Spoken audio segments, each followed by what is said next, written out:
ಕಲಬುರಗಿಯಲ್ಲಿ ನಡೆದಂತಹ ಕಾರ್ಯಕ್ರಮದಲ್ಲಿ ಮಾತನಾಡ್ತಾ ಇದ್ದಂತ ಡಿಸಿಎಂ ಡಿಕೆ ಶಿವಕುಮಾರ್, ನಾನು ಈ ಭಾಗದಲ್ಲೇ ಹುಟ್ಟಬೇಕಿತ್ತು ಅನ್ಸುತ್ತೆ, ಚುನಾವಣೆ ವೇಳೆ ಮಾತು ಕೊಟ್ಟಂತೆ ಋಣ ತೀರ್ಸೋಕ್ ಬಂದಿದ್ದೀವಿ ಅಂತ ಹೇಳಿದ್ರು. ಆ ನಂತರದಲ್ಲಿ ಮಲ್ಲಿಕಾರ್ಜುನ್ ಖರ್ಗೆ ಅವರು, ನೀವು ಈ ಭಾಗದಲ್ಲಿ ಹುಟ್ಟಬೇಕಿತ್ತು ಅಂತ ಹೇಳ್ತಿರಲ್ಲ, ನೀವು ಇಲ್ಲಿ ಹುಟ್ಟೋದು ಬೇಡ, ನಾವಲ್ಲಿ ಹುಟ್ಟೋದು ಬೇಡ, ಮೈಸೂರು ಬೆಂಗಳೂರು ರೀತಿ ಅಭಿವೃದ್ಧಿ ಮಾಡಿ ಸಾಕು ಅಂತ ಹೇಳಿದ್ರು.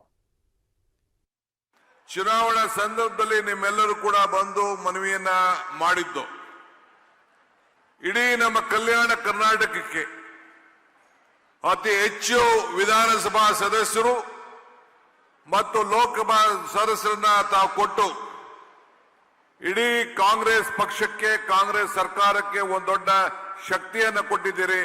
ಅದಕ್ಕೆ ನಿಮ್ಮೆಲ್ಲರೂ ಕೂಡ 1 ಕೋಟಿ ನಮಸ್ಕಾರಗಳನ್ನು ಅರ್ಪಿಸಲಿಕ್ಕೆ ನಾನು ಬಯಸ್ತಾ ಇದ್ದೇನೆ. ಆ ಪ್ರಕಾರ ನಿಮ್ಮ ಋಣವನ್ನು ತೀರಿಸಬೇಕು ಅಂತೇಳಿ ಬಂದಿದ್ದೇವೆ. 1,000 ಕೋಟಿ ರೂಪಾಯಿ ಆ ಹಣವನ್ನ ಬರೀ ಇದೊಂದು ಕ್ಷೇತ್ರಕ್ಕೆ, ನಮ್ಮ ಕ್ಷೇತ್ರ ಕಳೆದ 2-3-4 ಬಾರಿ ಇಲ್ಲಿಗೆ ಬಂದಿದ್ದೇನೆ. ಯಾವ ಕಾರ್ಯಕ್ರಮದಲ್ಲೂ ಕೂಡ ಸಾವಿರಾರು ಕೋಟಿ ರೂಪಾಯಿ ಅಭಿವೃದ್ಧಿ ಕೆಲಸವನ್ನ ಈ ಕಲ್ಯಾಣ ಕರ್ನಾಟಕದ ಭಾಗದಲ್ಲಿ ತೆಗೆದುಕೊಂಡಿದ್ದೇವೆ.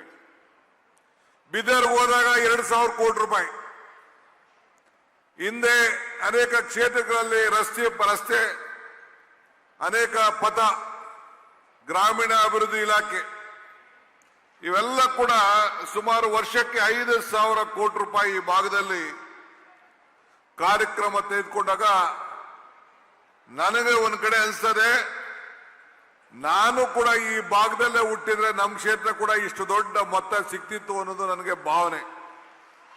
ನಮ್ಮ ಕ್ಷೇತ್ರದಲ್ಲಿ ಇಷ್ಟು ಹಣ ಇಲ್ಲ ನಮಗೆ, ಆದ್ರೆ ನೀವು ಅಷ್ಟೊಂದ್ರು. ನಾನು ಇನ್ನ ಉಪಮುಖ್ಯಮಂತ್ರಿ ಆಗಿ ಇಂಥ ಒಂದು ದೊಡ್ಡ ಕಾರ್ಯಕ್ರಮ ನನ್ನ ಕ್ಷೇತ್ರದಲ್ಲಿ ಮಾಡಕ್ ಆಗ್ಲೇ ಇಲ್ಲ, ಹಣ ತೆಗೆದುಕೊಂಡೋಗಿ. ಅಷ್ಟು ಹಣ ಮೊತ್ತ ಇವತ್ತು ನಮ್ಮ ಸರ್ಕಾರ ನಿಮಗೆ ಕೊಡ್ತಾ ಇದೆ.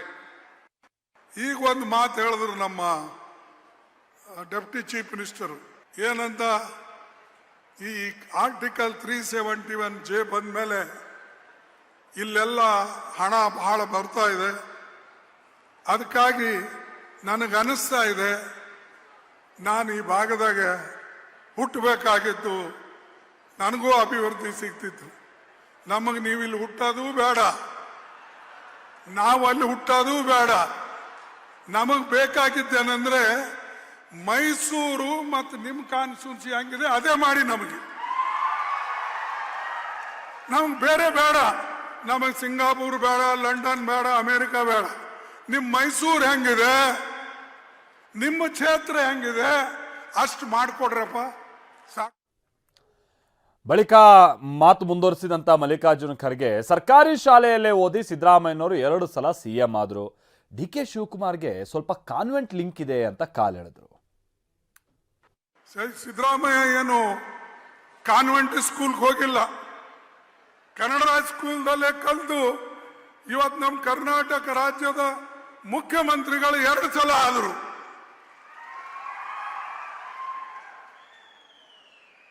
ಶಿವಕುಮಾರ್ ಸ್ವಲ್ಪ ಕಾನ್ವೆಂಟು, ಸ್ವಲ್ಪ ಕನ್ನಡ, ಎರಡೂ ಮಿಕ್ಸ್ ಇವೆ ಒಂದು. ಅದಕ್ಕೆ ದಯವಿಟ್ಟು ಈ ಕಡೆ ಲಕ್ಷ್ಯ ಕೊಡ್ರಿ, ಇಲ್ಲದ್ರೆ ತೊಂದರೆ ಆಗ್ತದೆ. ನಾನೇನು ಜನರಿಗೆ ಪ್ರಚೋದನೆ ಮಾಡಕ್ ಬಂದಿಲ್ಲ ಇಲ್ಲಿ ದಿಲ್ಲಿಯಿಂದ, ನಾನು ಜನರ ಪರವಾಗಿ ನಿಮ್ಮನ್ನ ಮನವಿ ಮಾಡ್ಕೊಳ್ಳಕ್ ಬಂದಿದ್ದೇನೆ ಹೊರತಾಗಿ ಪ್ರಚೋದನೆ ಮಾಡಕ್ಕೆ